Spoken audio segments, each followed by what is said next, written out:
All right, everybody, we are live. So if you aren't aware already, we are live streaming this. So if you're in the room, great, and hopefully you can all hear me. Everyone, good? But we also have a live stream audience. We're mic'd up for them. So most of the speakers today will just be speaking in their normal voices. We're not mic'd up for the room.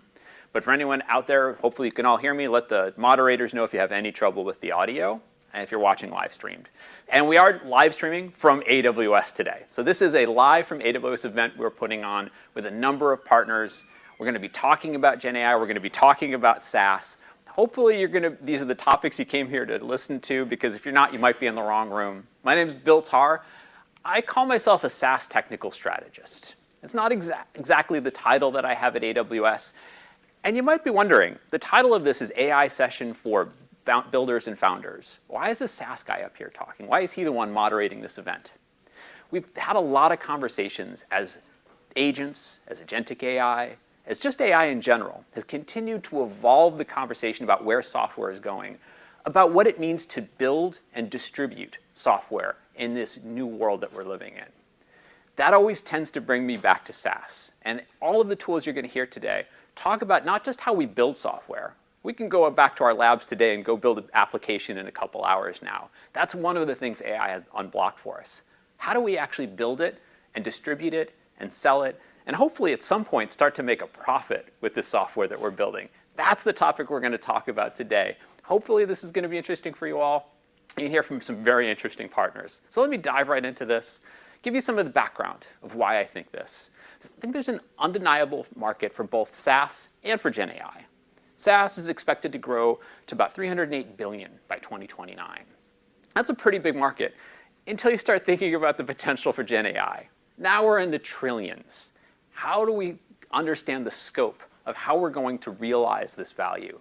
That's sort of where we are in this conversation about AI right now. We understand how to build AI, or some of us do, and some of us are going to teach us today how to build it better. But how do we distribute it? How do we realize this value? How do we take part in this market that's still evolving, where even the people who are developing have AI applications are still wondering, what's this going to look like when it's all done? 42% of VCs are shifting toward AI funding. If you're in the VC world, this is not a surprise, right? They're all talking about AI. They're all talking about Gen AI. Some of them even use crazy things like SaaS is dead. For me, that's not the pattern that I'm thinking about, but I am thinking that it's evolving. And I think this is an interesting part of the conversation that we're going to hear today. 64% of CEOs believe AI will significantly change their business models within 3 years. I think they're underestimating. I think AI is going to change their business models right now. And if it isn't, they're probably already a little behind the curve in terms of thinking about how AI is going to integrate into their businesses. So the role I'm going to play today as the host is thinking a little bit about what it's going to mean for our company as we evolve, how I'm going to take these AI ideas that I have in my head, these use cases, and build them out to things that we can build, distribute, and monetize. We have a lot of data. We've got a lot of ideas. What kind of goes in this box in between? How do we merge the data that we have? How do we create monetization models out of the data that we have? And how do we build applications that can meet these use cases that a lot of different customers have? We don't tend to just have one type of customer. If we do, that's awesome. If you can identify your ICP and say, that's the only person we're ever going to sell to, that's our profile, good for you.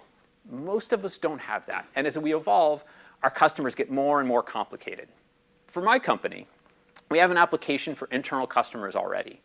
But I know that there's some enterprise customers out there that would be very interested in this application that we've created. Maybe they're in the same industry. Maybe we've unlocked some of the same potential with AI that they'd want to take advantage of. We've got other applications that are maybe more appropriate for smaller companies like SMBs and startups. But you've already seen above these individual boxes, each of these have their own requirements. Internal customers, they want me to manage it for them, but they just want governance and chargebacks. Enterprise customers, maybe they want me to deploy this into accounts that they own. My SMB customers, they don't want anything to do with the infrastructure. They want me to manage it. They want to take it all off their hands. And the startups would love to use this, but if it's cheap or free, they're willing to use it. Otherwise, maybe not so much. And of course, our internal customers and internal SaaS can be one of the use cases for all of these applications and something we should all be keeping in mind. So I wanted to go down this road of thinking how we're going to get to this goal that we're getting to. So I want to start thinking about what it means to build an application. So I challenged some of my developers. I went to them and said, hey, take the weekend, go build me something that I can use. We've got these use cases we know about. And we want to think about what it means for them to build an application, put it in front of customers, use LLMs as models, maybe get into the world of agentic AI as well. Maybe we're going to build some agents. Maybe we're going to build applications. So I want to have a unified API so that my developers can interact with these models. I want to have a giant library of models. I'd like to have access to all sorts of different models, open and closed. And I'd like this to all be packaged up in some kind of SDK. So the first person I reached out to for help on this is Noir. Hey, everyone. Thanks, Bill. So Noir in the real world is the founder of Bytes. In our scenario, he's the new developer that I've just hired. So he's newbie Noir. I've given him a weekend to go figure out AI, how to build AI applications.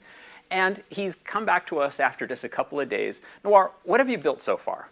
All right. So Bill basically challenged me to build a generative AI app like in a day or two. I'm like, all right, well, where do you start with that, right? So what I figured is if we're going to build a generative AI app, these days it's probably going to have a web interface.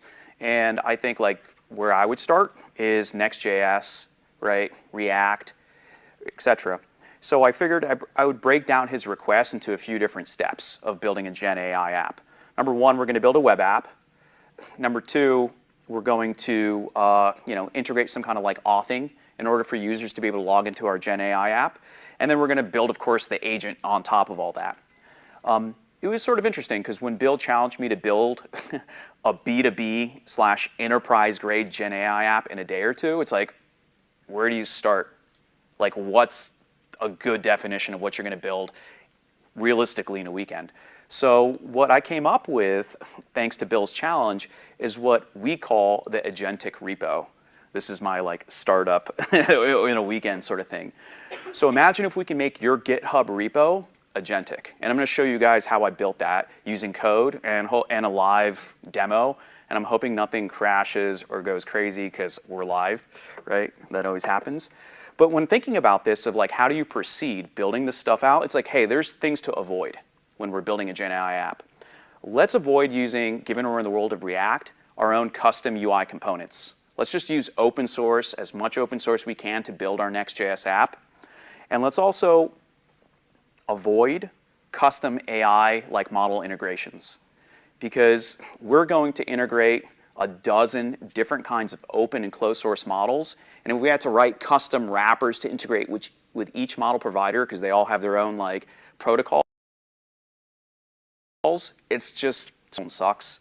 So we want to avoid custom AI integrations.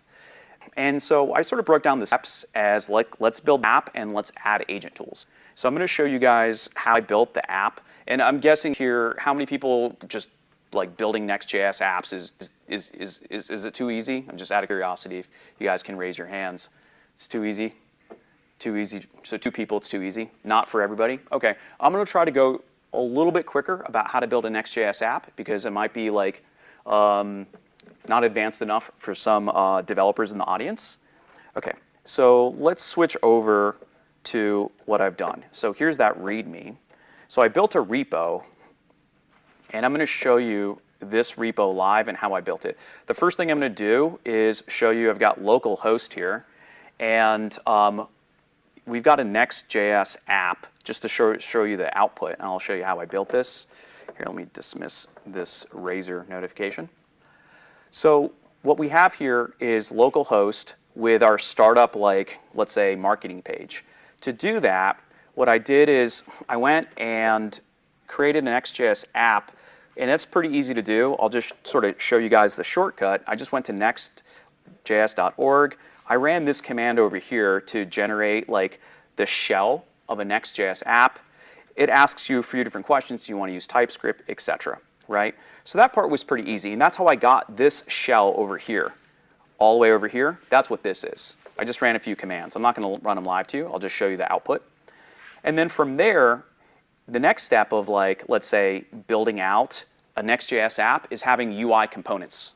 So to do this really, really quick, to build a Gen app real quick, all right, what are we going to use? Well, given I'm in React, I'm either going to use Material UI, because that's my favorite like UI component library, or I'm going to use Joy UI. So I'm like one of the contributors to this thing called MUI/Material UI on the internet.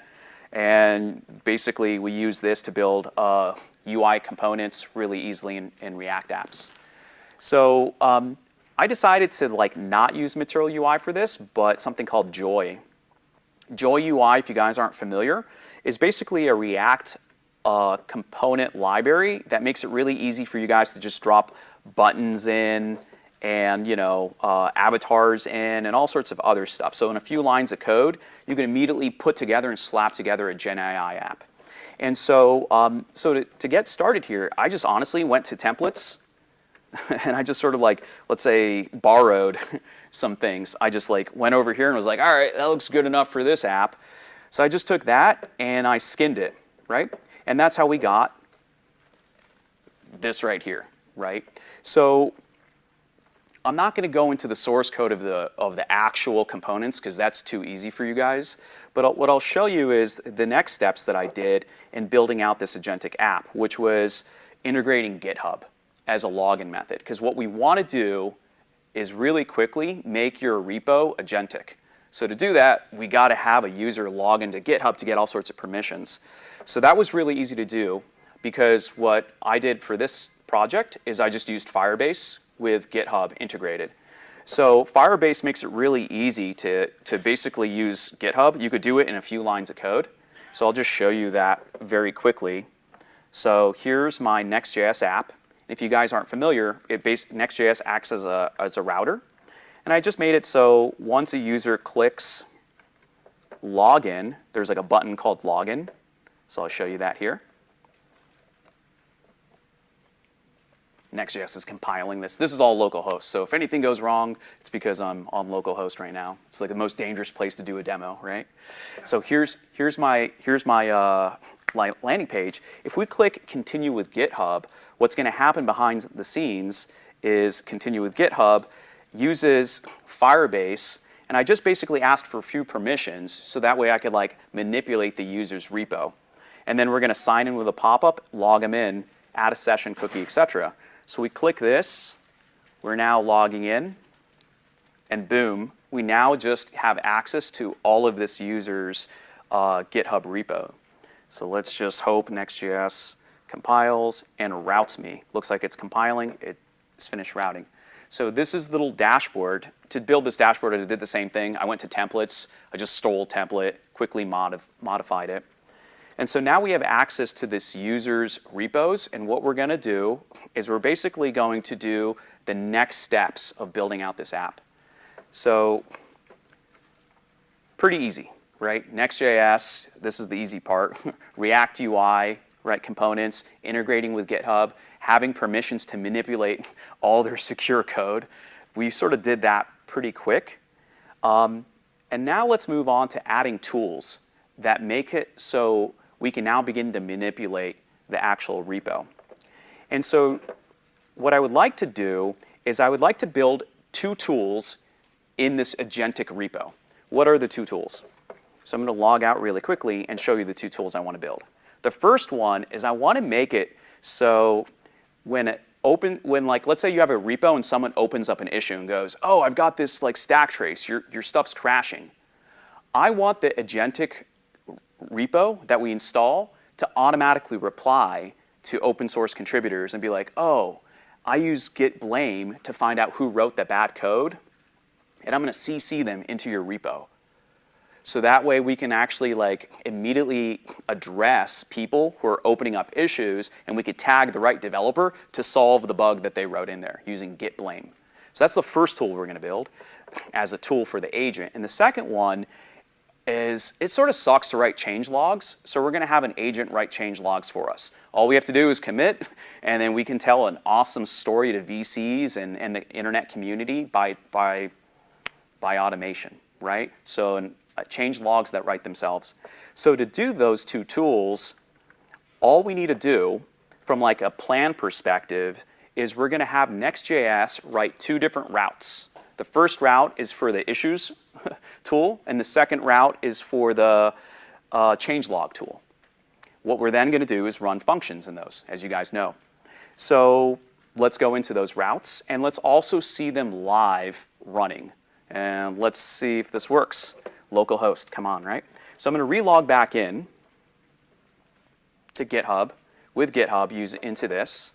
We're then going to go ahead and install this tool into one of my repos. I'm going to install it into my agentic repo that I just made for this. So let's click install. We could see it says installed, so thumbs up so far. We then have over here two different sort of tools. The first one is the automated changelog tool, and the second one is the issues tool. I haven't yet installed or run these tools yet, so what I'm going to do is like add them to my repo, if that makes sense. So as you can see, not installed. So I'm going to go ahead and duplicate these tabs, and I'm going to show you this running live on localhost, which is very dangerous to do. I don't recommend anyone do what I'm doing because anything could go wrong at any moment. But let's do it. So I'm going to do this just in case, and I'm going to click install agentic changelog. Right now we're running. So while that's running, I'm going to also install this tool into the issues. So that said, installed. So let's go back to our repo. I'm going to first show you this thing working, and then I'm going to show you how it works, if that makes sense. So let's start with outputs. So let's just open an issue. Okay. Let's just say, hi, is this repo still maintained? Let's see if I can spell correctly. Probably not. Hi, quick question. I have a bug. Is anyone still contributing to this repo? And hopefully if this thing works correctly, when someone opens up an issue, the agent that we just installed will come in and reply and CC the right contributor into it. And I'll show you the code that makes this work here in a second. So as you could see, in this case, it's replying as me, but ideally when we go to production, it would be like a bot face or something like that. And as you could see, yes, indeed, this thing replied with whatever it wrote, and it CC'd someone to come in and start replying to this issue. So that part worked. Now let's go to the actual other tool, this agentic changelog. What I want to show you is this tool, which is way more sophisticated. I want to show you how this works because it's running live, and I want to show you the code for that and its outputs. So let's go into, so for Next.js, if anyone's not familiar, you've got routes. Routes are underneath the app directory, and then we have an API route for the changelog. What we did is we went ahead and did a post request to that, and then it's now running this tool called generate changelog. When we go to generate changelog, that's over here. The generate changelog, let me see if I can minimize some of these things, is going to do a few steps. We're going to first get new commits that developers have put to your log, just logically. We're going to get all the new commits that are not in your current changelog if you have one. We're then going to add those new commits to a changelog that we're generating in Markdown. For the fun of it, we're going to add images to that changelog, right? That's maybe themed to your brand. And then we're going to save that to your repo. So, it's pretty easy to get new commits. We're just going to use, let's just say, GitHub's API. And then from there, we're going to have a whole bunch of new commits. If there are no new commits, then we're not going to return anything. To actually generate the changelog, this is where we use our first, let's say, machine learning model. We're going to use Cohere. And what I'm going to demonstrate with you here is we're going to use, I think, 10 different models here in this tool. And I'm going to show you how easy it is to use 10 different models without all sorts of crazy integrations. The first one is Cohere. And so to use Cohere, all we have to do is import something from Bytes called SDK. And from the SDK, we just name the model. We just say Cohere. We pass in an API key. And we just do a standard message request, right? Super easy, super intuitive. And what it's going to do is it's going to go ahead and generate a changelog. It's going to return to us a message. And then we're just returning that message. That message is the changelog. So boom, that's how we get our first changelog. Pretty straightforward. And then to add images, and I'll show you this in a second. Let's see. To add images, here are the images we generated. I just thought it was cool to show it. This is sort of nice to have. Just thought it was cool to do this. Oh, by the way, I decided Cyberpunk, because Cyberpunk's kind of cool. So, and 8-bit and 16-bit, because I think that's cool too. To generate images, we're going to use, let's say, about a half dozen open models, open image generators. Stability AI, let's just use that. Why not? Stable Diffusion. Ghibli's been all the pop, right, recently, so let's use that. Let's use Midjourney, why not? Let's use a bunch of like fine-tuned versions that are fine-tuned on, let's just say 8-bit and Cyberpunk, right? So let's use them all and generate a bunch of different images. And then let's get like Claude, as funny as it is, which is really good at like code, and Claude's a really good model. If anyone's ever not used it, I recommend it, to then generate an image prompt. So you could just say Cyberpunk if you're going to generate an image, or you can actually write a really detailed prompt to tell, let's say, an image generator how to generate an image. So we're going to actually use a language model to write the right kind of prompt. So instead of us figuring it out, a language model is going to figure it out. And in this case, we're going to feed our changelog into Claude and say, Claude, look at this changelog and write a custom image prompt to figure this out for us, right? And so while we do that, that's what's going on over here. We're going to make a request to Claude to do that, and we're also just going to create all those open source models that we selected all the way up here. So we're just saying model create, and that in the back end is creating all these open source models for us. And then, why not? We're going to run one of these models, Stable Diffusion quantized, just in a flip of a switch. From there, we're going to go ahead and just ask essentially all those models to use the prompt from Claude. Easy, right?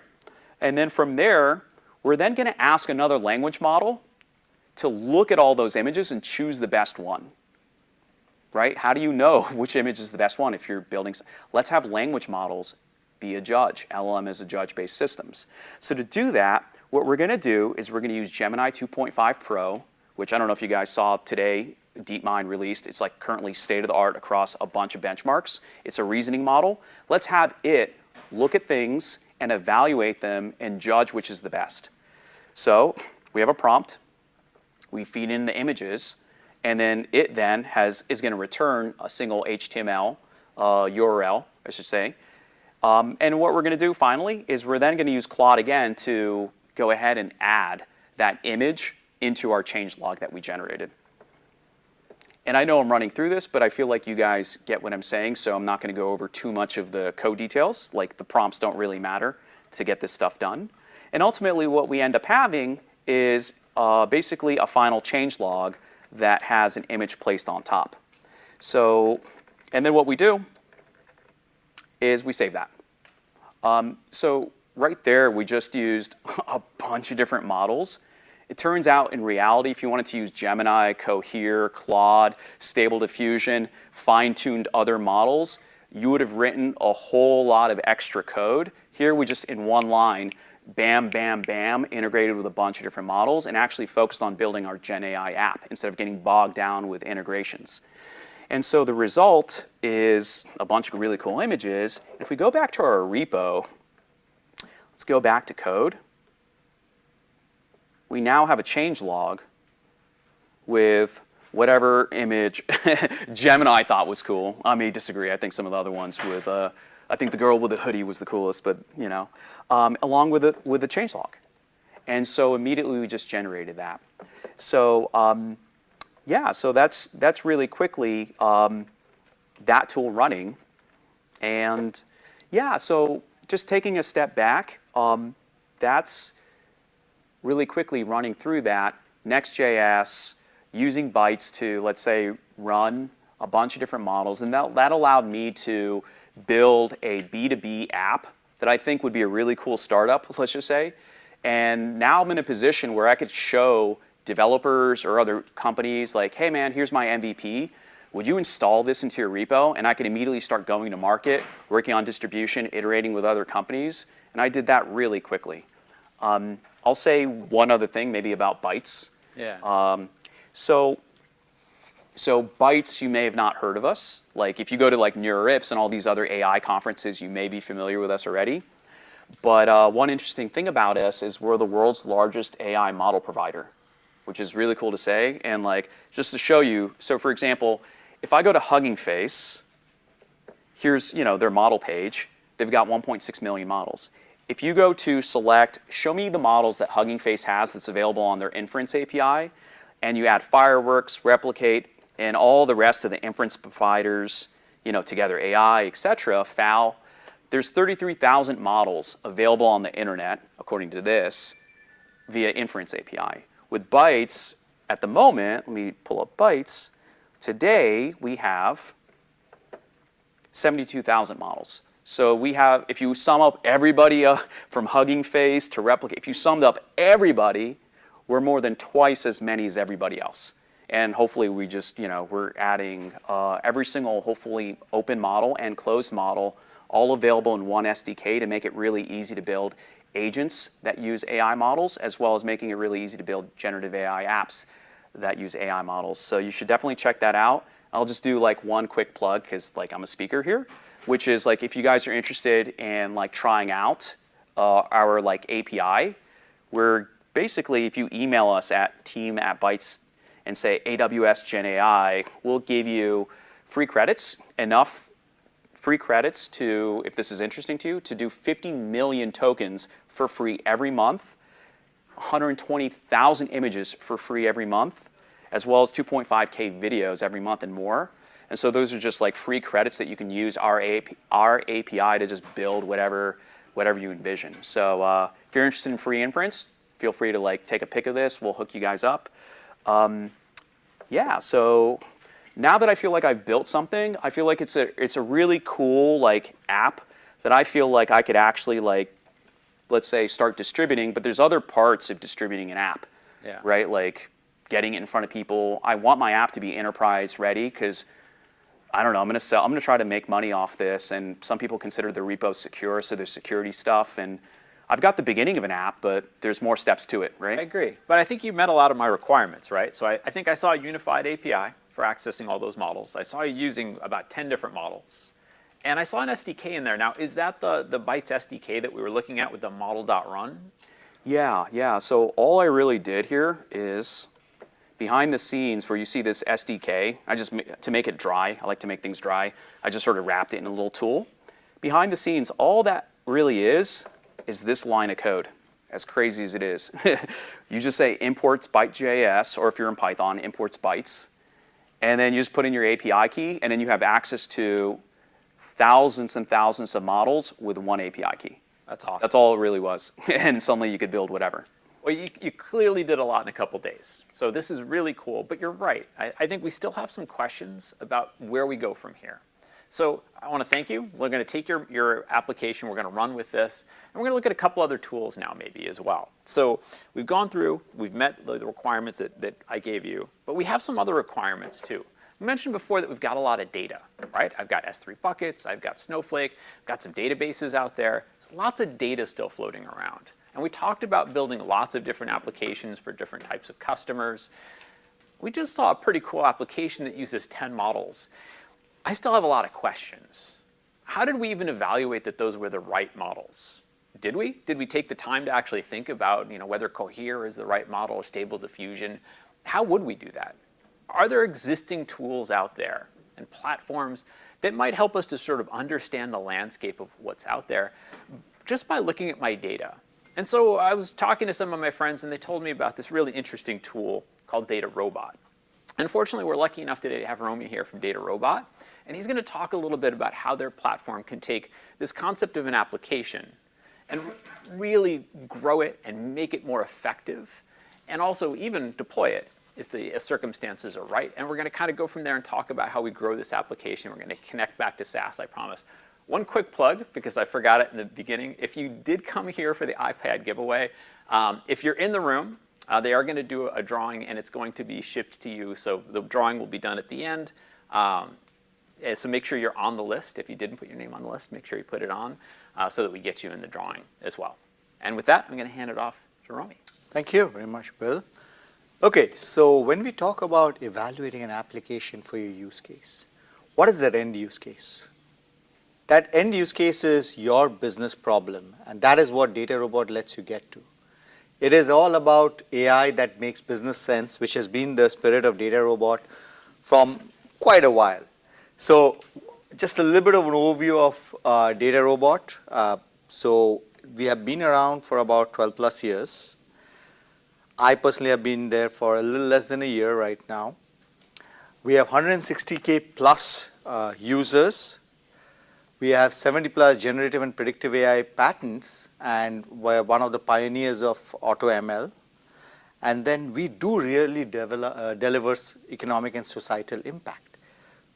About a third of the $7.5 trillion of global FX market flows through DataRobot. And we do understand when we need to scale and when we need to operate at this kind of scale and solve business problems for our customers, we cannot do that alone. So we have a lot of technology partners and integrations, right from the hyperscalers like AWS out here to on-prem providers like NVIDIA, as well as SaaS providers for business software like SAP.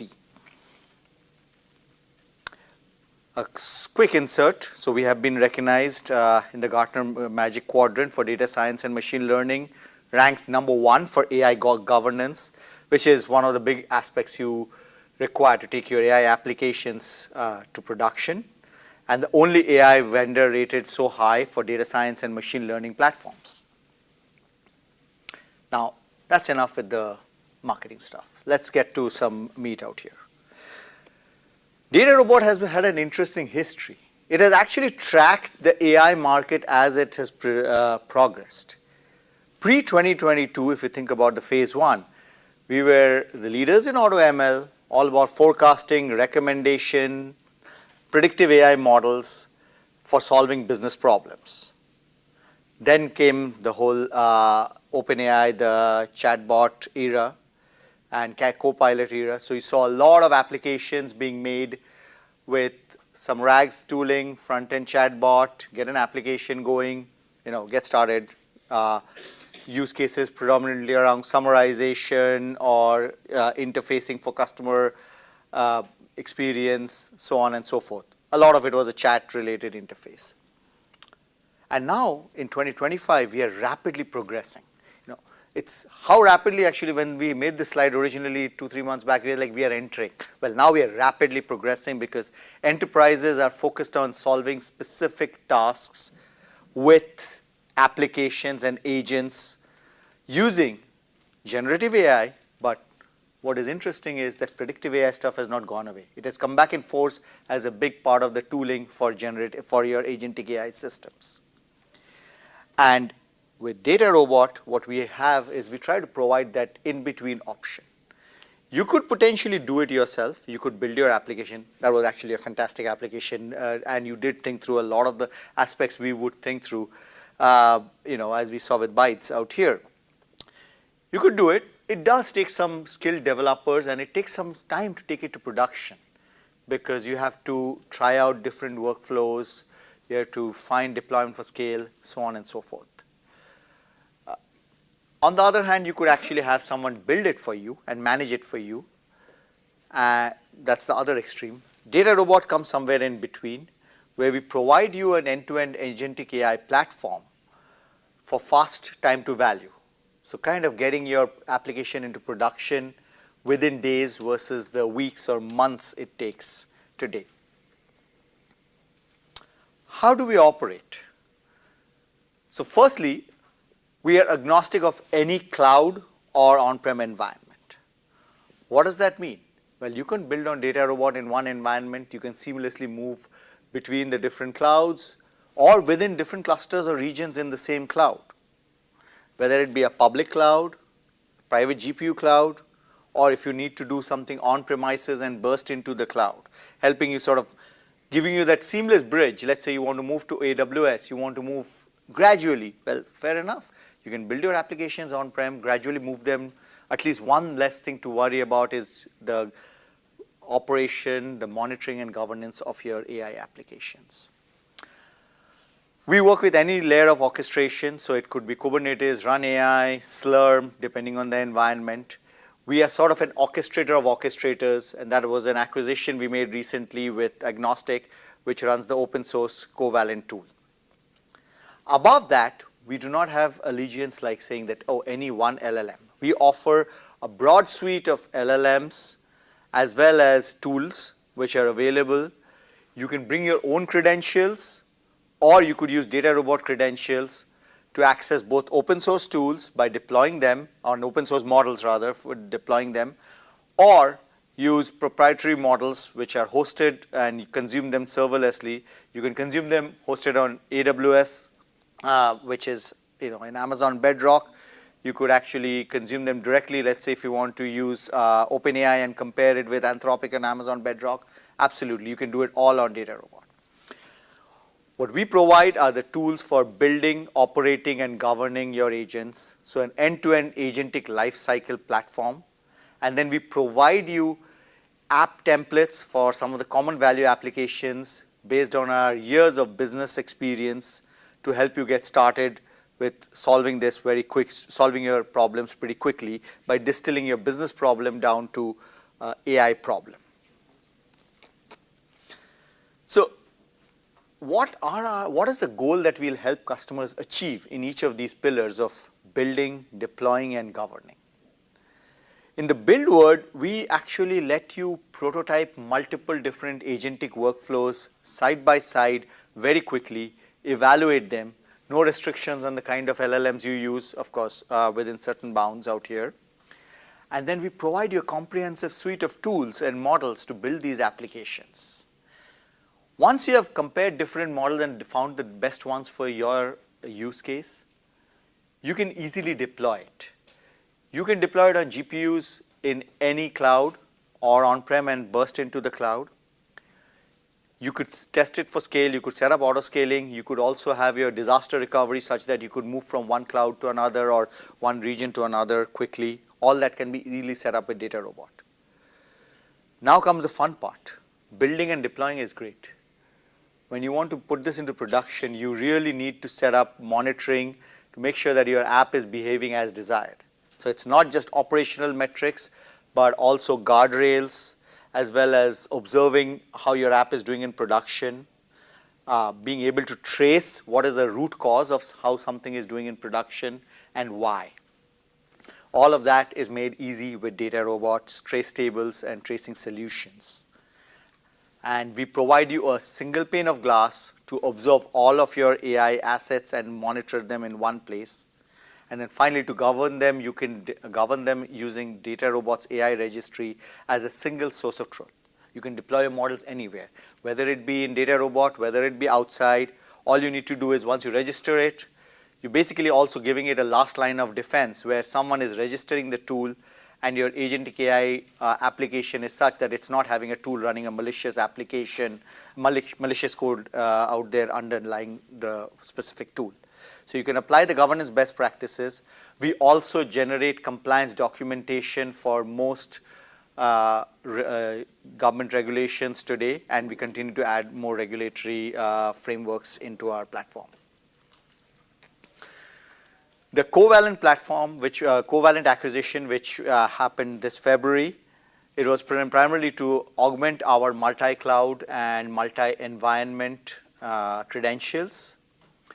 Covalent basically provides you, it's an open source tool, it has an open source version rather, and it's also got a proprietary version.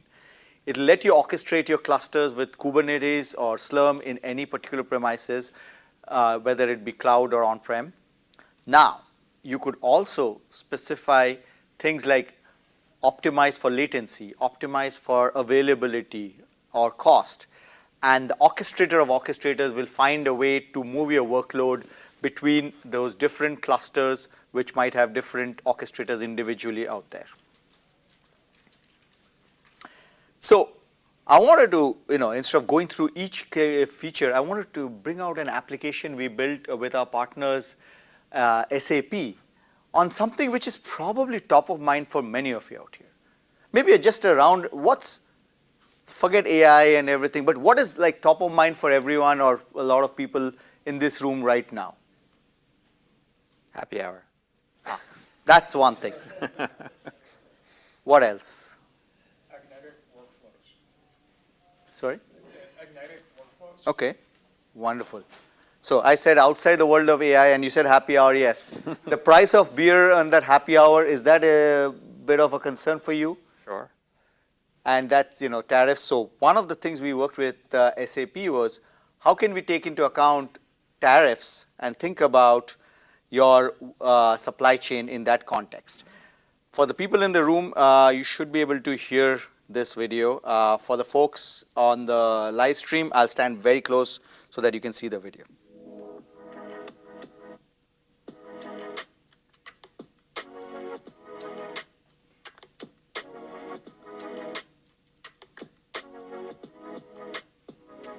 Supply chains need to respond to rapidly shifting tariffs, port crowding, and even the occasional hurricane.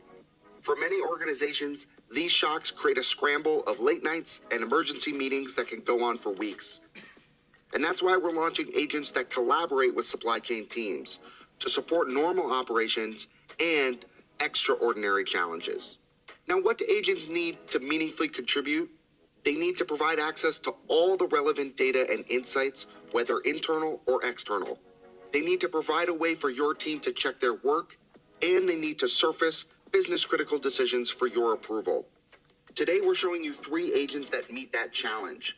A forecast agent that leverages data in DataSphere and IBP to understand the effects of changing costs and demand. A research agent that leverages internal documents and external sources to keep the team up to date on tariff announcements. And a real-time understanding agent that autonomously monitors sensors, video feeds, and other location-specific data sources to recommend the best way to handle increased purchasing and to reduce the tariff impact. Let's dive in. At DataRobot, we believe agents need to work independently to bring intelligence and solutions to users. Each of these tiles or panels is an artifact of an agent's research or action. The demand planner has asked the research agent about the latest tariff announcements.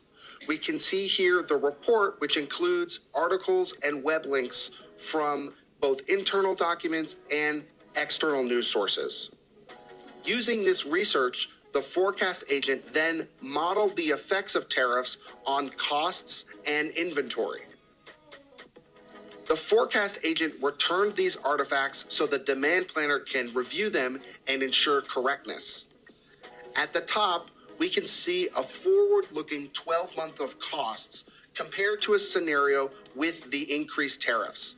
You can see our costs will be increasing by up to $250,000 per month.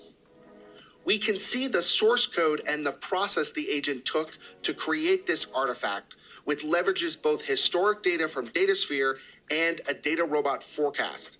In fact, DataRobot's agents have saved the entire execution flow of this agentic workflow, meaning that this panel can be kept always up to date and always ready to go with the latest data. This flow started with a month-to-month view of costs. Then the agent added a simulation of the tariff and re-aggregated it to our final chart. Our company imports a number of perishable goods from Mexico. This context and data flow has allowed the forecast agent to suggest actions to mitigate the tariff's effects by shifting purchasing to domestic suppliers. Let's explore that solution some more. Here, the agent has identified alternate suppliers from California that would not be subject to tariffs. The agent has focused in on lead time for orders, available inventory from domestic suppliers, and the shelf life of these perishable goods. All of this information is immediately available in the agent's context. And as shown, agents have highlighted a specific supplier that we can purchase from. With approval, the agent executes an API call directly to Ariba and places the orders. If we are pre-buying this stock to mitigate tariffs, we need someplace for these goods to go. Let's take a look at how this will affect our warehouses. Here, the real-time understanding agent has helped craft these live panels for the warehouse operator. Combining data from SAP EWM and sensors, we rapidly identify bottlenecks and capacity issues all the way down to the last shelf of our warehouse. In this case, AI agents have consumed a 3D model of the warehouse and automatically joined that data to the inventory management system in EWM. This allows the warehouse operator to help plan for the increase in California and Arizona sourced perishables, which are expected to spike next week. How are these agentic artifacts created? Data robot agents leverage diverse integrations and a set of pre-built tools to create each panel. A panel is the end result of a series of analyses arranged in a graph, and Data Robot then saves this graph so it can be rerun in real time whenever the panel is requested. Once deployed, Data Robot's monitoring and governance helps ensure agents operate successfully over the long term. This is how agentic workflows break out of the laboratory and begin to deliver value through collaboration, autonomy, integration, and governance, all in one platform. Thanks.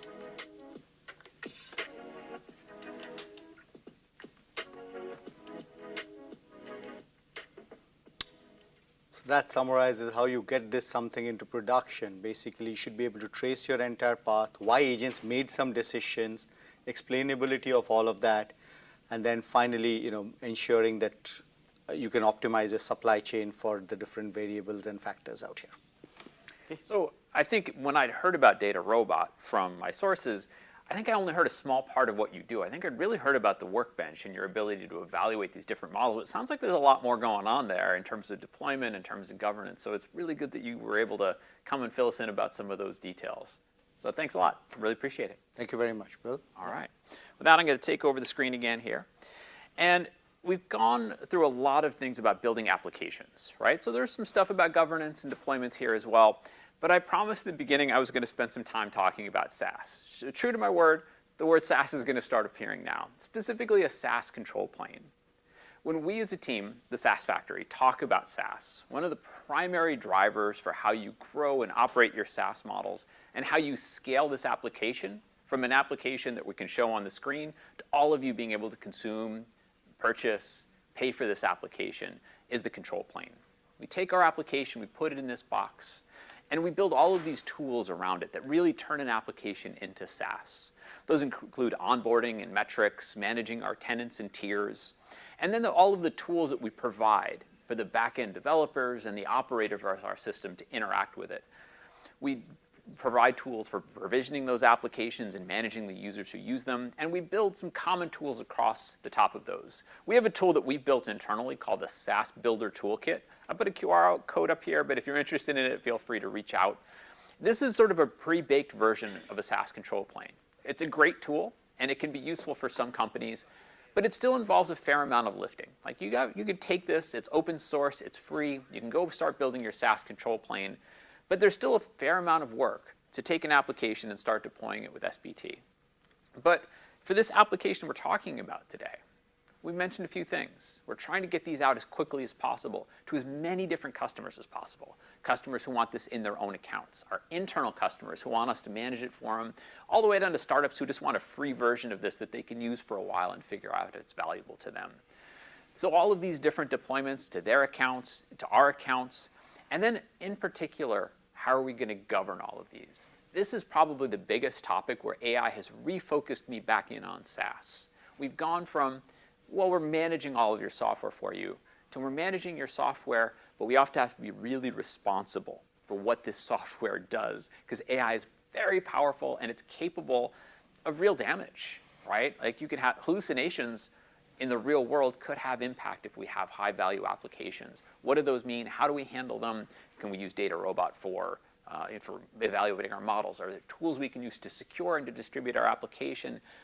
All of this brings me back to how can we get this back out there as fast as possible. I've got two cool applications now that I wanted to deliver to my customers.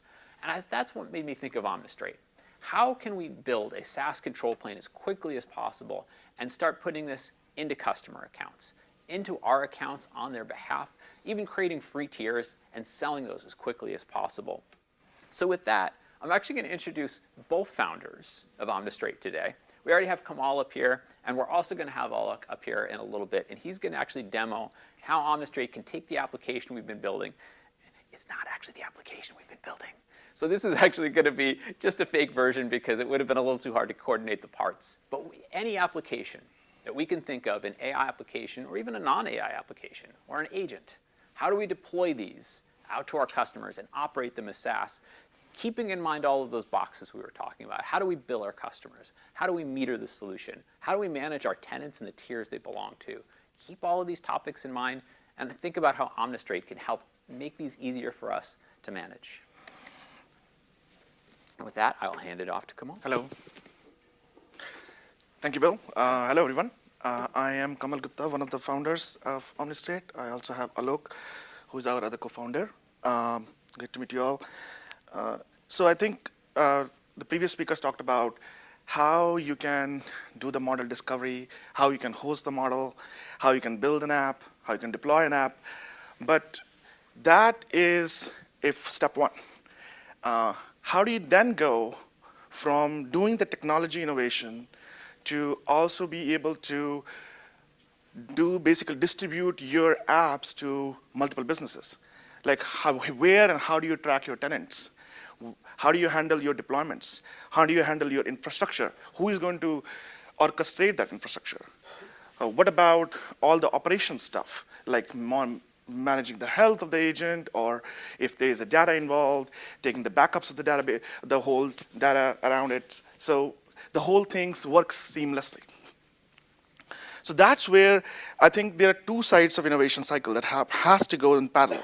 One is the technology or the app stack, right, where you have to really build your app, find the product market fit, grow, drive the adoption from there. But then there's the other part where how do you now going to distribute this thing to your customers? Now, one traditional way is to basically say, okay, here's an app. I'm going to give the app to the customers, but then you have to track somehow who are all the customers, right? You have to then you also keep in mind all the time, like how are customers deploying it? Are they running into any problems, right? Who is going to then set up the infrastructure for them, right? And if something goes wrong, do we know anything about it?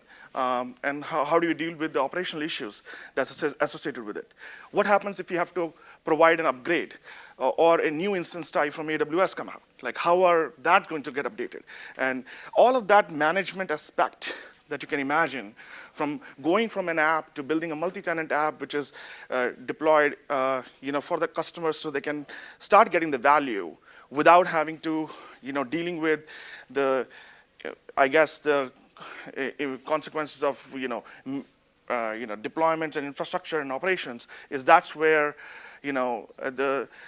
we need a stack to handle that business aspect as well. And so, as I was mentioning that, if you start looking into this on-prem distribution model, you run into all of those challenges.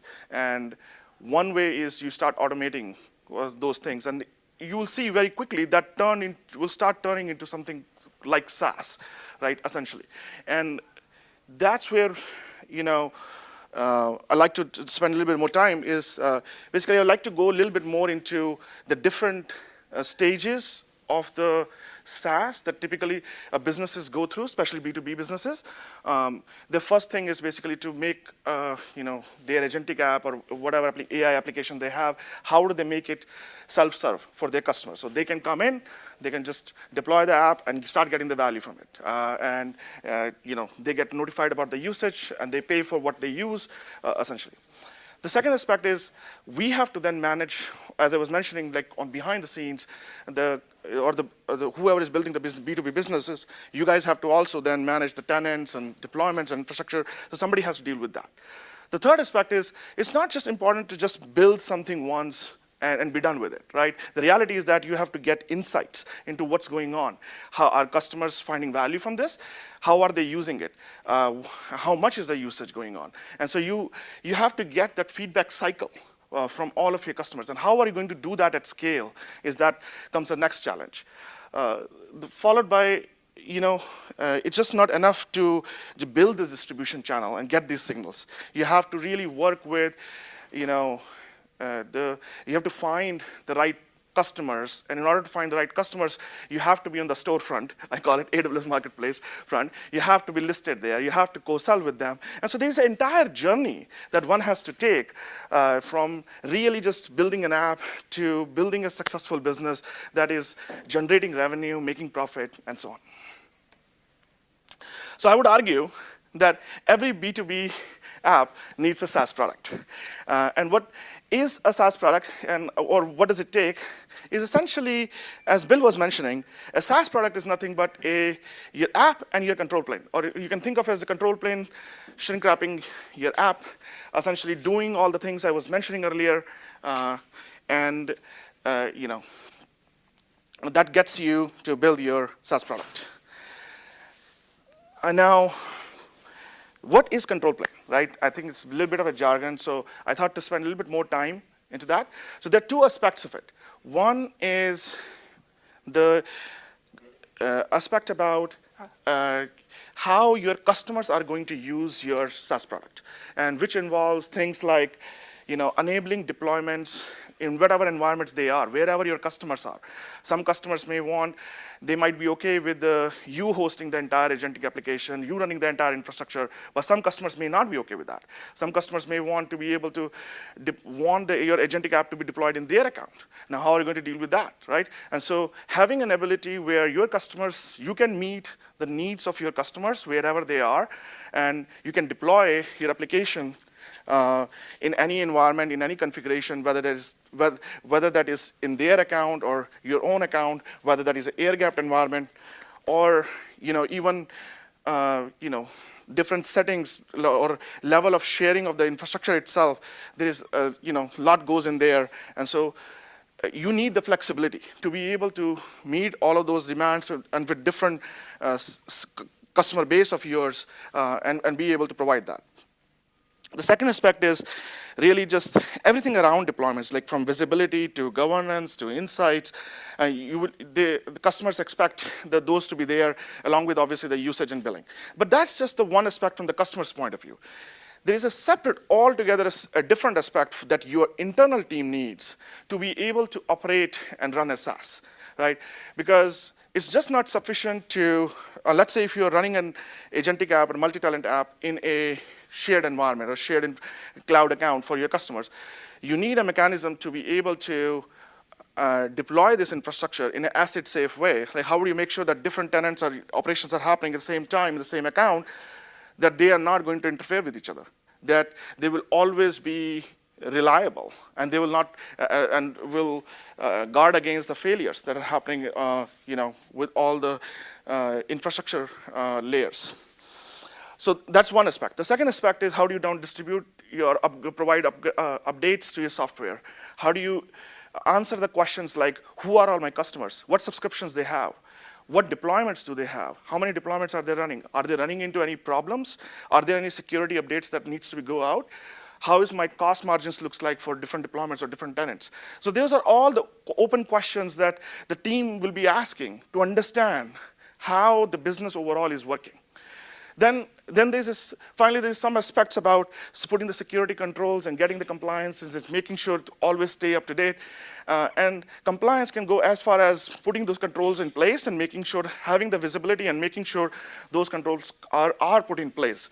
And so all those aspects is needed as a control center internally. So there are two really, when we think about control plane, there are two parts of it. One for your customers to be able to take advantage of the software you have and quickly be able to deploy, and the second for your team to be able to manage and automate all the operational side of the house, rather than putting people behind it and trying to do everything manually, which will take a lot of time and energy.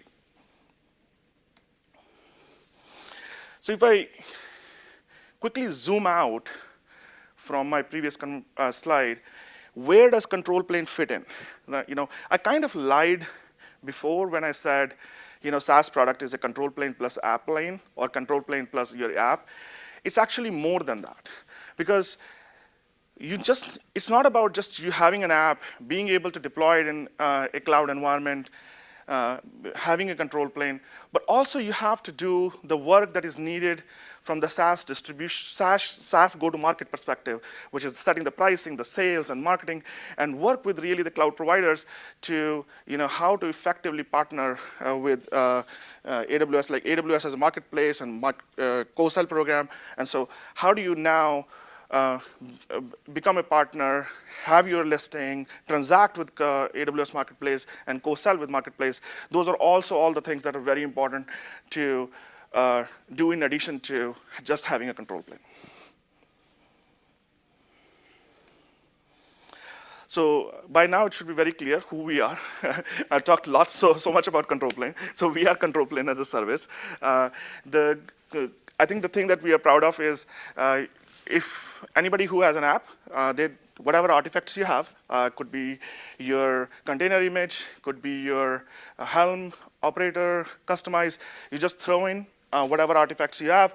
We can just take that and build your control plane from there, which can automatically manage all of your tenants, your infrastructure, your operations, your deployments, and so on. Now, you may wonder, I just wanted to quickly show this chart. You may wonder that there's so many deployment tools out there, and so how is control plane really different from some of the CI/CD systems out there, some of the infrastructure as code system out there, or some of the app hosting systems out there? I think there's a lot of detail that we will float this slides around. But I think the main takeaway is that we are tenant aware.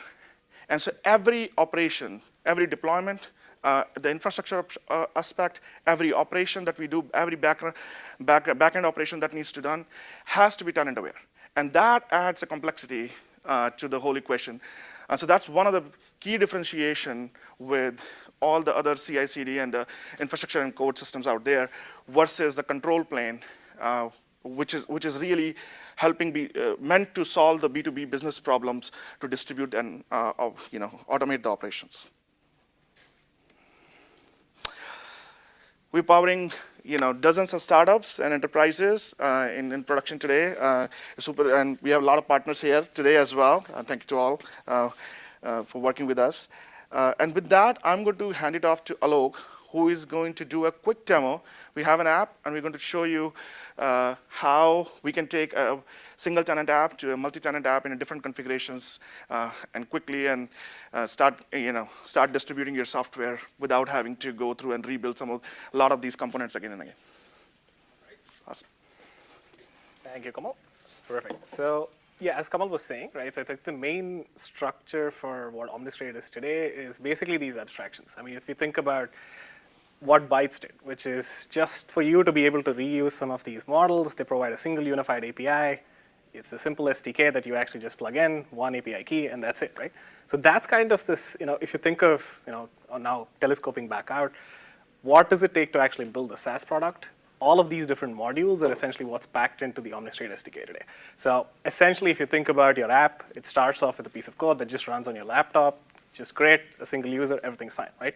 But the moment now you actually have to now distribute these, as Kamal mentioned, there's tenants, there's billing, there is observability, there is even compliance.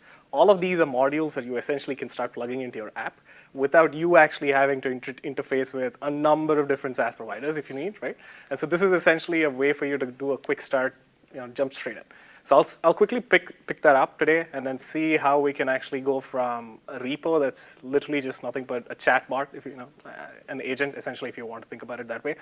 And then how you can actually deploy this not just as a multi-tenant offer that you can have multiple customers use, but also as a bring your own account offer where you can offer your enterprise customers, folks who are security sensitive, folks who have actually compliance needs, pick this entire thing and lift and shift into their infrastructure. So jumping back out. So this is the agent app. Again, full disclaimer, I did not write this, Claude wrote this, so if something breaks, please don't hold me responsible. All right. So I'll just quickly sign up. So as I mentioned, because this is the module that OmniStrate offers as an SDK, so we just leverage that to actually allow you to do sign up, sign in, essentially do all of those basic operations necessary for tenant auth and RBAC, right? So let me sign in as one of the users that I already pre-created here, and so what you actually are presented with is a simple, Hello World app. Again, as I said, it's just a chat app, right? But the key thing that you can actually notice is behind the scenes, the app is actually interfacing with a Postgres database. It's interfacing with actually an open source model, which is Llama. So it's actually running this on a GPU hardware. And all of these things are essentially packaged up into what we call as a SaaS product, right? And so all of the orchestration around how the authorization works, how does the infrastructure, scheduling works, how does, again, monitoring around those things. All of that is essentially abstracted out for you, and so you just have this one single specification that you just put on our platform, and then what you get out of it is essentially the SaaS product, right? And so in this particular case, we have, of course, you have the chat, and the key thing there, as you can notice, you even have the billing and usage, APIs, if you will. So essentially, every single customer you can actually integrate with your own usage-based APIs, usage-based metrics, right? All of that is exported back to your customer, so you have an end-to-end billing that you can actually provide to. And so, as I mentioned, just quickly right there, so just from a metrics point of view, think of this as basically like the deployment observability and metrics tool, right? So you actually get a full view of this is what the current, let's say, for example, activity in that cluster is. This is the logs from that cluster, the events. All of that essentially is monitored from a single, place for you. And just jumping back out, so just talking about the customer use case where you have a customer who essentially says, hey, this is great, I love this, but I actually want this in my tenant now.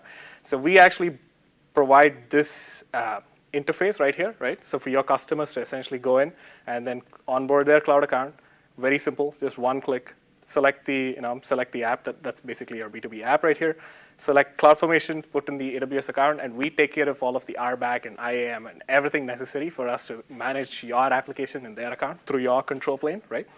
And so all they then do is go back to the deployment, select the service again, select the region that they want to deploy. Again, you can open this up to any region in the world, any AWS region we supported today, and then specify even all the way granular details of which availability zone they want to deploy these things in, right? And then, of course, all of these are parameters specific to your application, so you can actually choose and expose some of these things that your customers can customize, and then hit deploy, and that's it. All that, that's all it takes for them to essentially take your entire application and transplant it into their environment, right? And so all of the rest of the interfaces, everything else stays the same. All that changed, as you can see, is literally the endpoint is now just switched to an endpoint that's actually hosted in their account, and that's it. All of the data resides within the account, the governance and the compliance, all of that essentially stays the same. And so that, in a nutshell, right? So if you think of it this way, which is what it actually takes you, maybe minutes to actually just get something up and running using Bytes' SDK, it'll take you literally minutes for you actually to essentially offer this as a SaaS product for your customers. Nice. So when we were talking about SaaS control plans, we talked about a number of different topics. We talked about metering and billing deployments. Yeah. It seems like OmniStrate comes with most of those out of the box. That's right. Your mic's off. Oh. Sorry about that, people online. So, yeah. When we think about OmniStrate and we think about SaaS control planes, there are a few different boxes, right, that we were talking about. We were talking about metrics, we were talking about billing, there's a deployment of the application plane, which is part of it, but not the whole story, right? But it seems like OmniStrate comes with all of those components out of the box, right? Yep, that's exactly right. And basically the key thing there is the abstractions as we were talking about, right?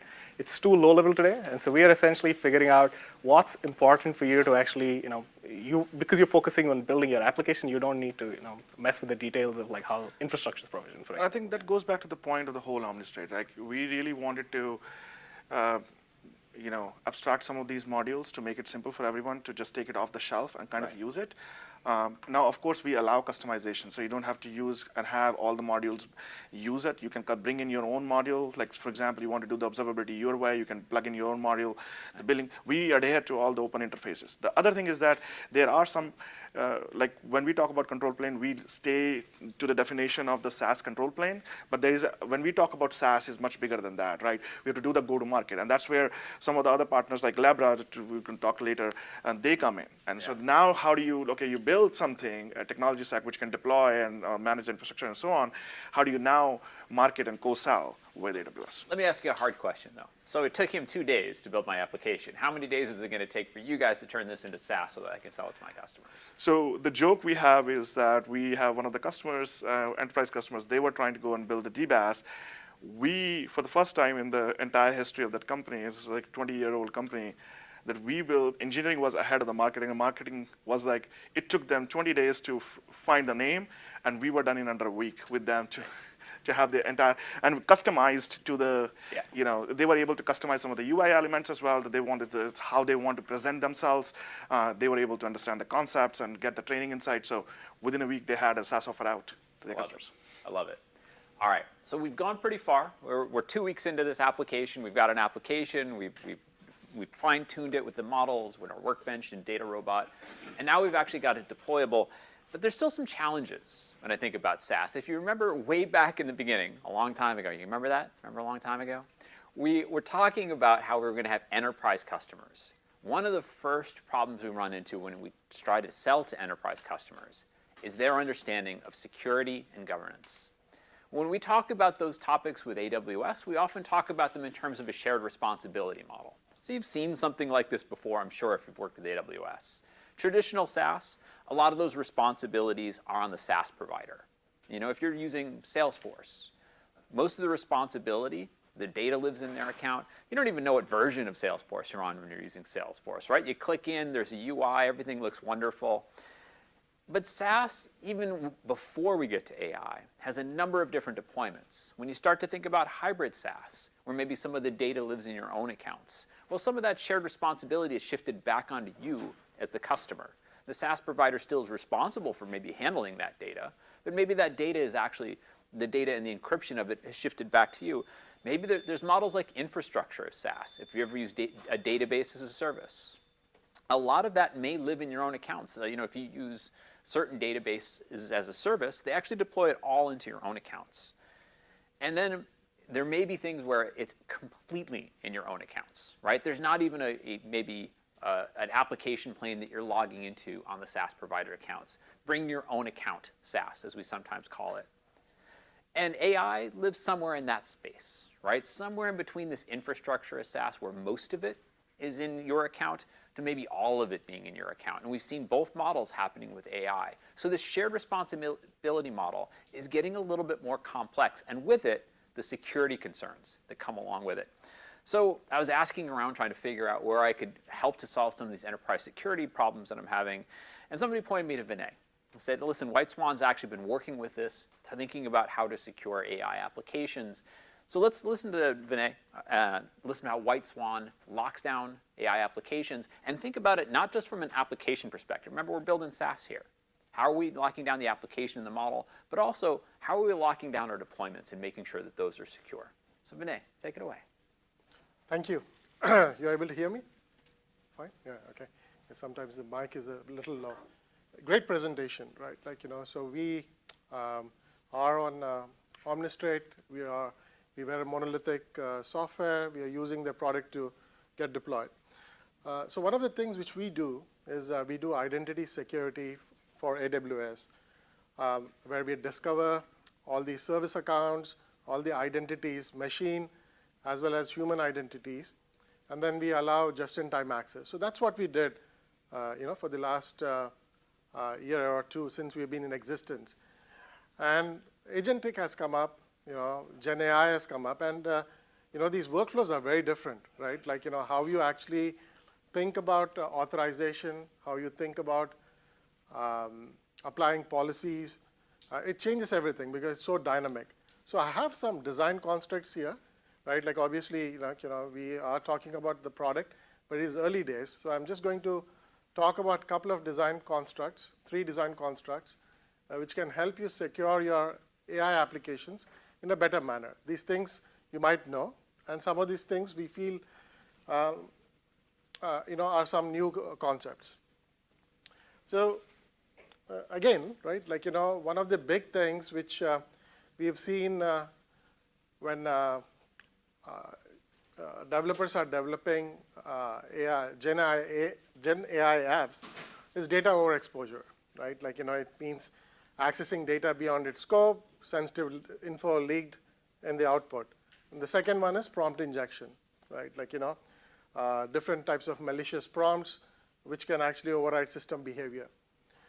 For both these things, right, like, what we've actually done is that, like, as customers came and actually asked us, the best way we've actually found is how do we actually use some SDKs, right? Like at the beginning of your development to actually import, sanitize the input. We are all familiar with all the web input which we used to sanitize. In a similar way, you need to actually sanitize the input which actually comes in, sanitize your prompts, classify them into malicious, non-malicious, different types of categories, and then pass it along to the LLM. And before passing it along to the LLM, right, like you need to actually obviously sanitize for toxic output. So for example, you need to go through a classifier, seeing if there is actually any kind of compromised data, social security numbers, PHI data, any type of HIPAA compliance validation. Are you sanitizing your RAG input and RAG output?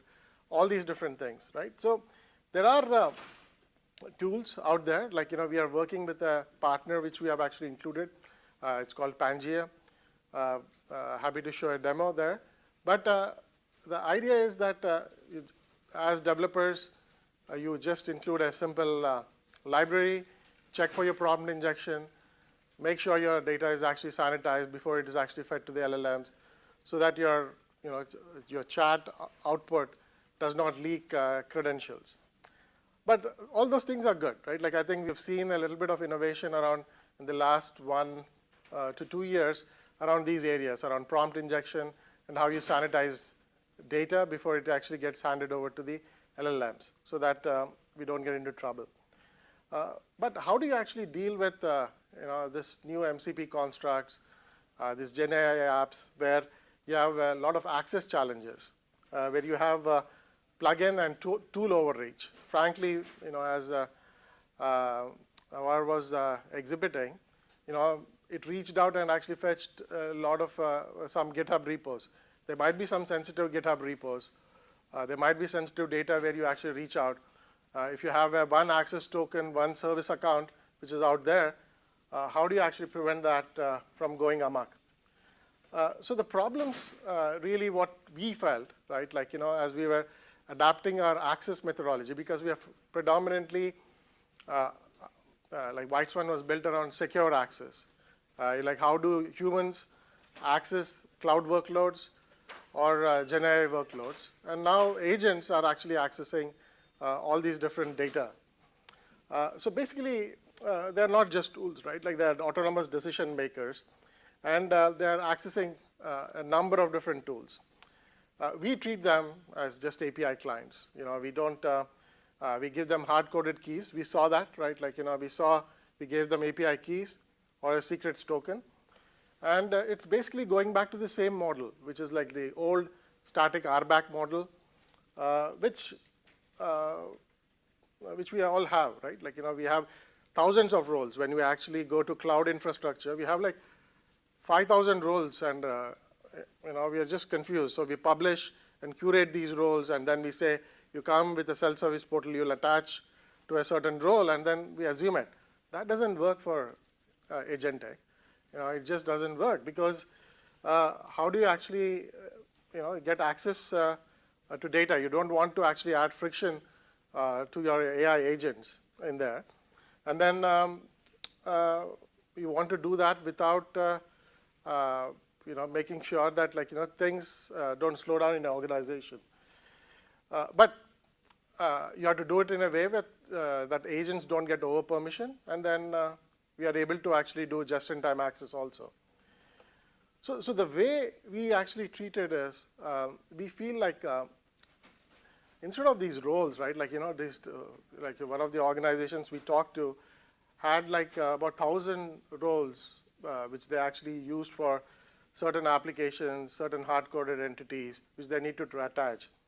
And what we treated is we treated an agent like a real-time decision, not a static permission where you need to assign a role. So the idea is that you understand the identity, the intent, and the business context when you are enforcing the policies for the agentic AIs. So what we did for this particular customer is that we created a rules engine, right? And this is a beta product, which we are just looking at it. We created a rules engine which actually defined the data sensitivity, the context. Is it like a service ticket, service now ticket logged in? Is there a time of day in which the agentic AI is actually working? And then making sure that then these access to the data is actually happening. So a number of data decisions, which is more policy driven, that is what we actually try to replace from a more of a static role-based API key model. So again, I think we are a gateway, we are a proxy. White Swan in this particular case is a proxy. It intercepts the MCP in between. And we capture all the context for the MCP. Then we enrich that particular context for that particular identity. And then we actually work on that particular context and refine it and then grant access. So for example, here is a specific way on how we actually implemented it. So that particular HR tool, which actually made that particular request, we intercepted in the proxy layer, from an MCP proxy. And then we apply the context, which is basically the data sensitivity, the time of the day, and then if it's actually logged into the ServiceNow ticket. And then we allowed the AI agent to actually go ahead and communicate.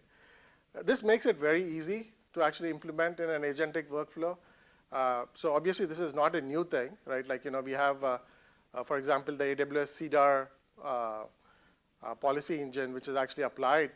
But even for agentic, right?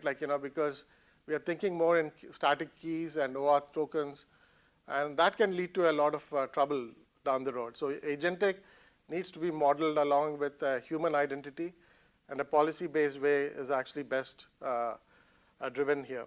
So we are still in beta. We are we have a couple of customers. If there are anybody who's developing GenAI applications, who's looking at governance, GenAI governance, and then they want to actually put in guardrails around their applications, happy to talk to them on how we can actually use White Swan to actually put these guardrails. Thank you so much. So, it's interesting because you. Oh, sorry. It's interesting. So you've taken us from the simple application we built, and you've introduced a new aspect of AI, which is increasingly becoming popular, which is MCP servers. So now we have to also think not just about how we secure our applications, how we secure our control planes. We also have to think about these resources we're putting out there and how we guard those and build guardrails around them. So hopefully it's not going to slow down my 2-week project too much. But thinking about some of these topics before our customers asking us seem really important. What type of customers do you see generally coming to you with these type of questions? Yeah, so these are internal transformation customers. For example, we're working with a healthcare customer around this, they are modernizing their applications. Yeah. But the data is very sensitive, right? For example, we've looked at 4 different types of customers. Healthcare is the most sensitive, right, in terms of how they actually use the data, how they sanitize the data, and what is actually ingested. So putting the guardrails around any agentic workflow, right? Let's say an agentic workflow for a nurse, becomes very important. So you need to do the prompt sanitization, you need to do the LLM sanitization before it gets in, but also you need those guardrails put in, because this agentic workflows to help your nurse are reaching out to multiple systems, right? What are those systems that you are touching in? How are you actually governing it? And is there context around that particular access, which we can actually govern? Nice. Yeah, there's a couple interesting angles to there. One, the internal customers. We hadn't been talking about them in terms of security. but we can do more distributed things internally, but we also have to secure those as well, and then the enterprise customers. Yep. Thanks, Vinay. Thank That's you. really helpful. Thank you. And so as we're moving through this application, we've got the application, we can distribute it, we can secure it, we can put it in front of customers, but we don't exactly have customers yet, right? We have all of the capabilities, and AI is challenging us in terms of how we put this in front of customers and how customers want to consume these products. We've talked about the distribution. What does it mean to actually bill our customers for these? And we have seen a shift in the SaaS world. When people talk about the SaaS model evolving, oftentimes what they're talking about is the traditional model of seat-based pricing or very simple pricing models. Those are starting to evolve, especially with AI. People want to see themselves built for activities like usage-based pricing. They might want to see just the outputs being billed. But even more importantly, we're also seeing some evolution of a new pricing model based on outcomes. Hey, I don't want to pay your LLM to make bad guesses for me. I want to pay for good outcomes. And there are some really interesting platforms that have already come down and are starting to implement this. So this is starting to change the way that SaaS billing works in the AI world. And we're seeing this applied in the real world already, where there are some traditional seat-based AI models coming out, Fireflies being an interesting example. There's also usage-based ones like Poly AI and Axiom that are evolving. There's outcome-based, like Zendesk is a really good example of a well-known product that's already applying outcome-based pricing to their existing products and saying, listen, we can pretty much tell, being Zendesk and what we're seeing, whether the customer had a positive outcome of using our AI product. It's an interesting aspect of the changes that we're starting to see here.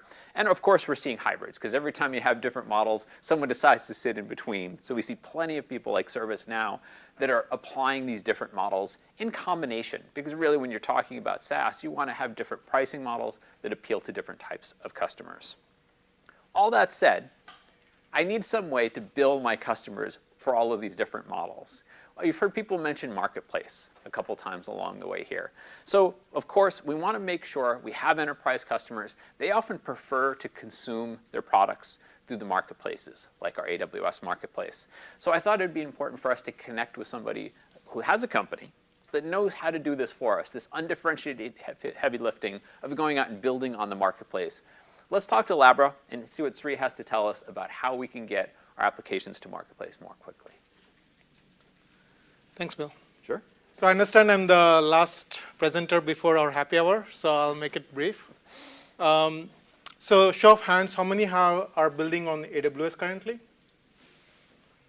How many have purchased a software from AWS Marketplace?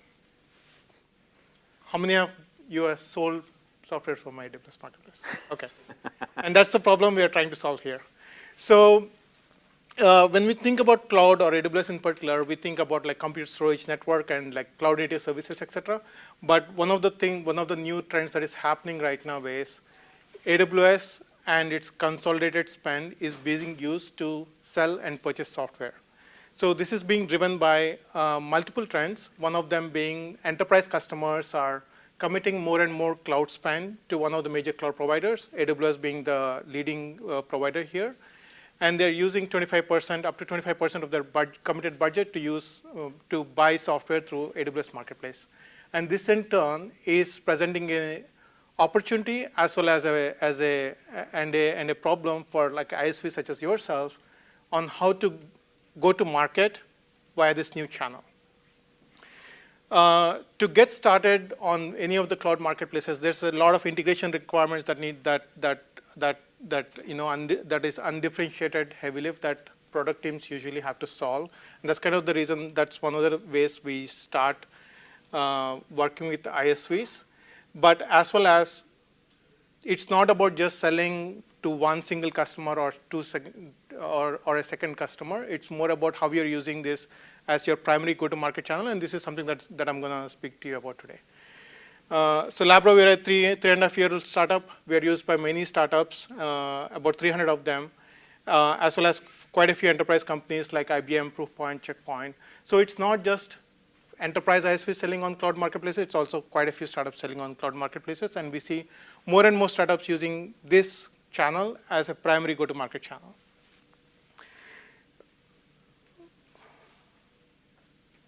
Okay, So when we are working with startups, more and more what we see is, so startups, they have built a product, they have built a great product.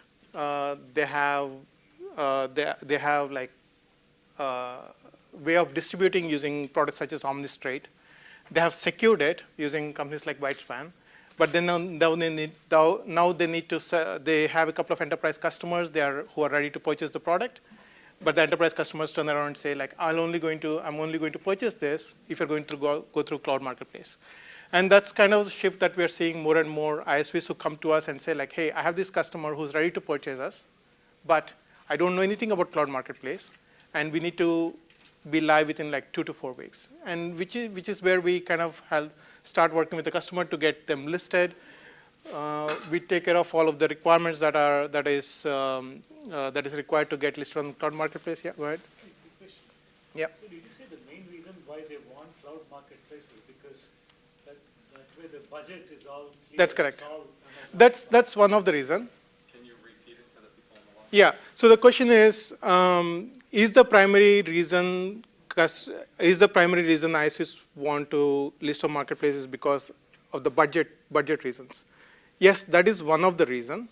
And that is the reason that you hear more and more about, where, hey, there's this enterprise committed spend, and it's easier for me to sell if the budget is already there. That's something that everyone repeats, but that's not the only use case. Okay? That's one of the primary reasons. The other reason is it simplifies the procurement challenges, right? For example, there's a lot of, for example, like AWS has something called standard terms and conditions, right? Procurement teams already know about this. They understand that if you're using AWS standard terms and conditions, they do not need to re-review your standard terms and conditions, right? That's the other example.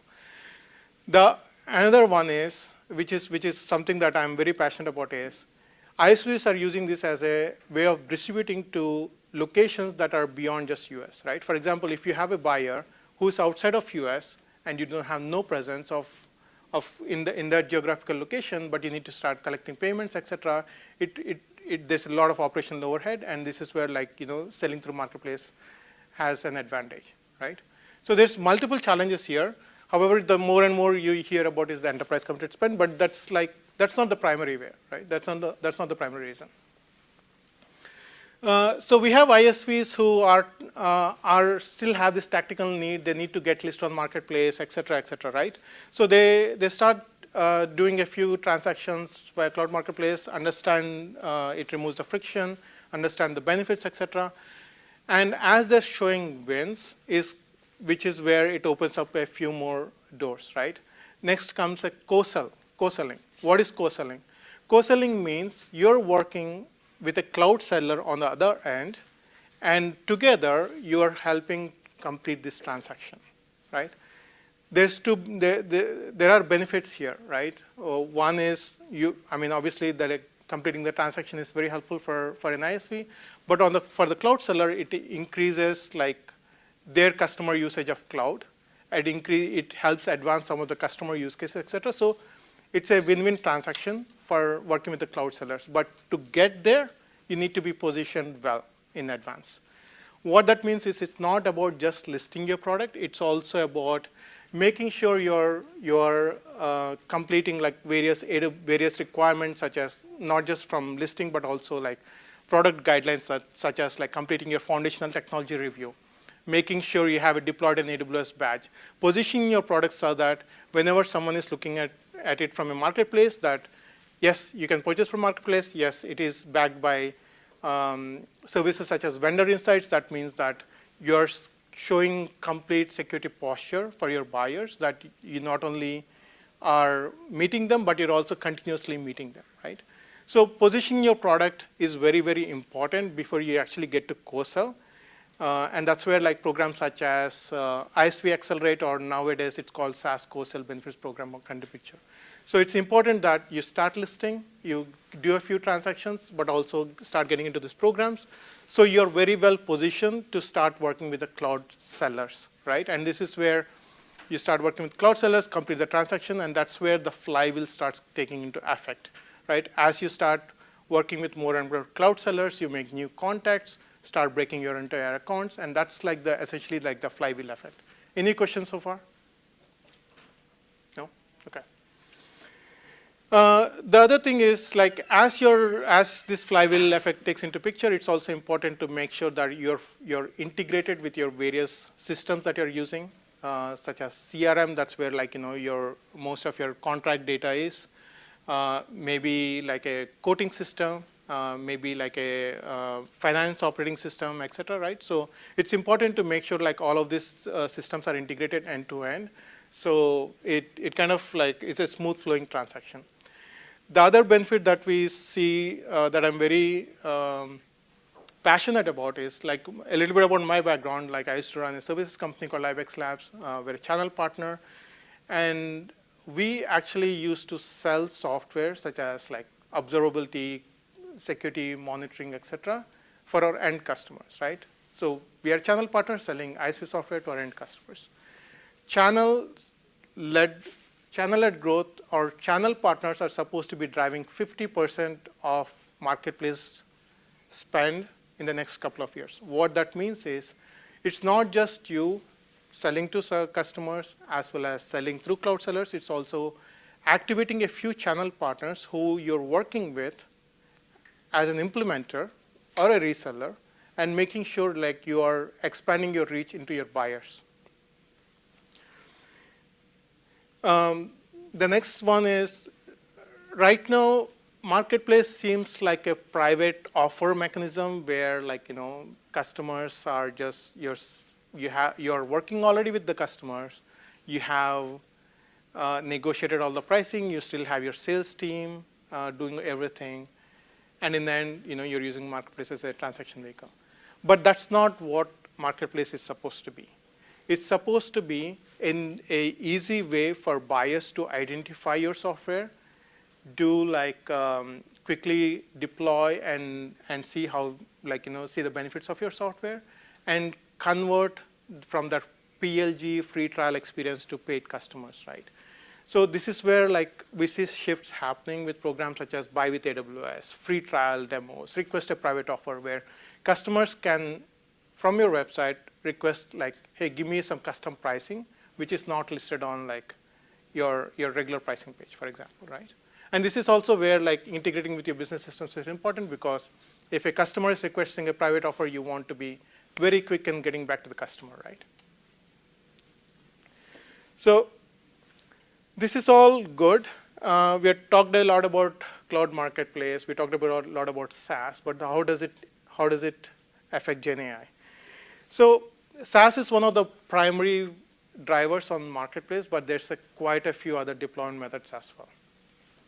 As the marketplace spend is increasing, GenAI spend specifically is also going to increase, and obviously GenAI is driven by one of the 3 hyperscalers, like majorly, who are contributing to this spend. And I think I touched upon this already, but I touched upon all of this already. So let's talk about a little bit of 3 GenAI partners who are already on marketplace, but what are the things that they're doing specifically, which is not SaaS specific. If you look at any scale, they have a platform specific to GenAI. They are listed as a SaaS, using SaaS as a delivery method, but they have also completed GenAI competency. This is actually one of the other interesting parts where it's not about just selling, but also integrating with the various hyperscalers. So they have integrated with various AWS native services. They have shown proof of value. Every dollar that an ISV is spending, for every dollar a customer is purchasing, there's also some spend which is also being impacted to AWS specifically as well. So this in turns actually helps like you reach more cloud sellers as well, because it's a win-win for everyone. Like, customers are spending more on the software, customers are spending more on AWS services, so it's a win-win, right? There's also Harman, which is essentially they're selling a forecasting model, But here it's not SaaS. It's actually a model that they're selling. And the interesting part here is it's not a contract pricing. It's actually a pay-as-you-go pricing. So the customers are purchasing it and also getting billed based on how much they're using it. There's also C3 AI. They are essentially selling a pilot-based outcome as well, right? So it's not just SaaS and models, but also pilot-based outcomes. So there's different ways of selling, and it's not primarily only SaaS. There's models. There's container deployments, for example, right? So GenAI in specifically opens up a whole new use cases or also problems as well, and that's kind of where we can come into picture. I spoke about procurement previously. Custom pricing, flexible pricing. It's very important in GenAI use cases, especially when you're like billing based on how much the customer is using your platform, whether it's like token-based approach, et cetera, right? Data sovereignty. This is also an interesting use case where customers are deploying your models into specific geographical locations. So it's important to make sure that your product is ready to handle that outcome as well. Data is very important. Like, more and more customers are choosing to keep data in certain geographical areas. So it's important to also have a container-based approach or an AMI-based approach where customers can deploy your software into that particular location and do the work they're supposed to do. Any questions? Okay, cool. Spoke about GenAI competency already. There's quite a few benefits to that. There's quite a few marketing benefits to that as well. So please look into it if you have not already. So how do we help you? We can kind of help you list, transact. We can help you integrate your CRMs. We can kind of get you through this entire program in a 6 to 8 week sprint by working with us. Thanks again, Bill, and thanks again for AWS too for providing the engagement. So Sri, I'm a little nervous, I gotta say. We were down to 3 weeks, and it seems like this is kind of a big deal. All of this go to market and how we think about this. Is it, how much time should we be thinking about leaving for building our marketplace listings and building these go-to-market strategies you're talking about? So we ask for 2 to 4 hours of time to build your listing.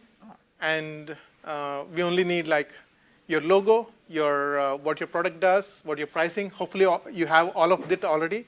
So after which we only take 2 to 4 weeks, 2 to 4 hours of your time, and you get listed. We have customers getting listed in less than a couple of days right now. Nice. All right. So my schedule's still on. We're Yeah. going to have this out there in under a month. Yeah. That's really now. But there are a lot of important things I heard you say there. Yes. And I don't want to gloss over the fact that go-to-market is challenging. There are tools like channel partners that are also kind of an interesting point that are part of your growth journey that we're not going to get into too much depth today. So I was just thinking of SaaS in terms of pricing.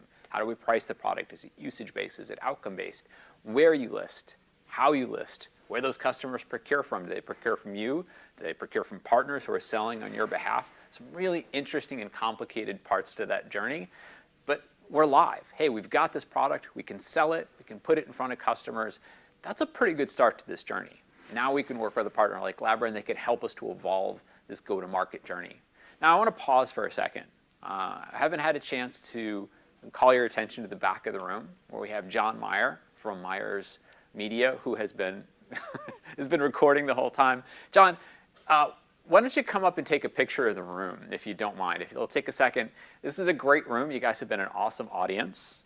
My next slide is a thank you slide. But I wanted to make sure before you guys all rush out and either run out of the room or head out to happy hour, that we'd take a minute to say thanks to everyone for being here. All right, we're going to do a couple, okay? Just go ahead and smile. Where are you running, Sri? Come back. Bill, why don't you get up there? Oh, yeah, sure. Get right in the middle. All right. We'll get some wider angles on it. What are you trying to say about me? Okay, just like my kids, man. Okay. Don't worry, I got long enough arm, I think, for this. There we go. All right, thank you, everybody. Awesome. Yeah, thanks, John. Thank you, everybody. You've been a great audience. Hopefully we learned something today, and thanks for all our presenters. All right. Enjoy the snacks. That's it.